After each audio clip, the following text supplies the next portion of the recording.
Assalamualaikum mga ka-reels. Buksan natin itong mga pinamili kong sa tindahan ng Philippines. So, yan. Nilibre na ako ng alaga ko. Salamat sa alaga ko. Napakabait. Ito, tingnan natin kung ano itong mga pinamili ko. Yan. Nakakamiss na yung mga sa atin.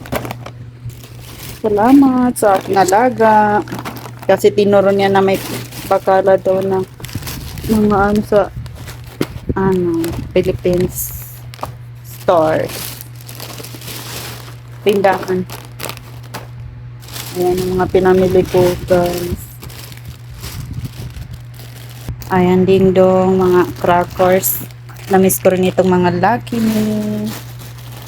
Pancit Canton. Lucky Me, Pancit Canton. Ayan, guys. Nakakahiya naman tayo ng marami kay yung malaga akong nagbayad. Konti lang kasi yung pera ko, tapos yan ang nagbayad sa sobra. Yan mga yun na kape, para na akong para na rin ako nakapunta ng tindahan sa Pinas. Kaya halos mga para sa ilang buwan ito mga cotton. Ayan na panglinis ng kuko, na ako. Para na akong nagtitinda ngayon. Ayan yung nasa store. Yan, may nakita ako yung pabango.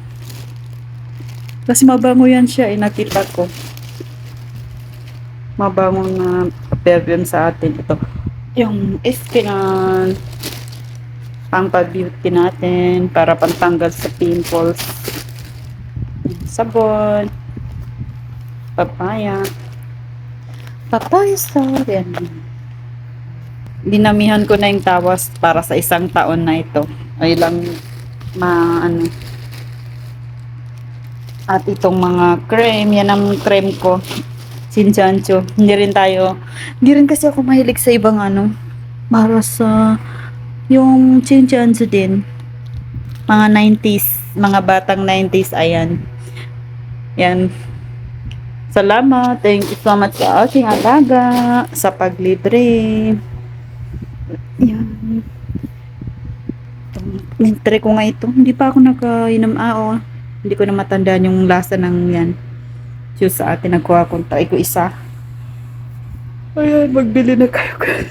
Para na ako nagtitinda. Namiss ko na kasi mga crackers sa atin. Ayan. Diyan ba guys, yung yung kutsinta ba yan? Nakita ko doon kanina sa may tindahan. Parang nasa Pinas din ako.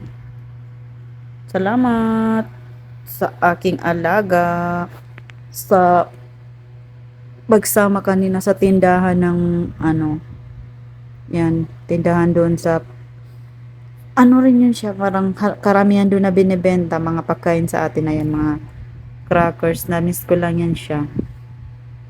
Yan. Tapos yan yung mga inumin sa atin. Yan. Hindi naman ako mahilig sa yan, Nescafe, kaya kumuha na ako ng konti. Pag na-miss ko, may puto pa. Pero parang hindi ba yung puto, kaya hindi na ako kumuha, yan na lang. Parang yung bago, yan ang mukhang bago. Ayan, salamat guys, and ingat kayong lahat.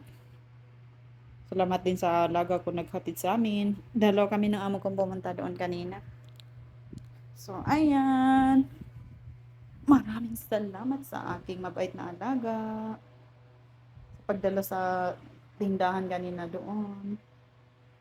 Tindahan sa malapit, medyo malayo din yun eh. Kaya bihira lang ako. Siguro taon-taon bago ako nakapunta doon. Ingat yung lahat. Salamat guys. Shout out sa pamilya ko sa Pinas. And shout out sa lahat-lahat ng mga followers, friends ko na nanonood sa aking mga video. Maraming salamat. Thank you so much and ingat po. Bye!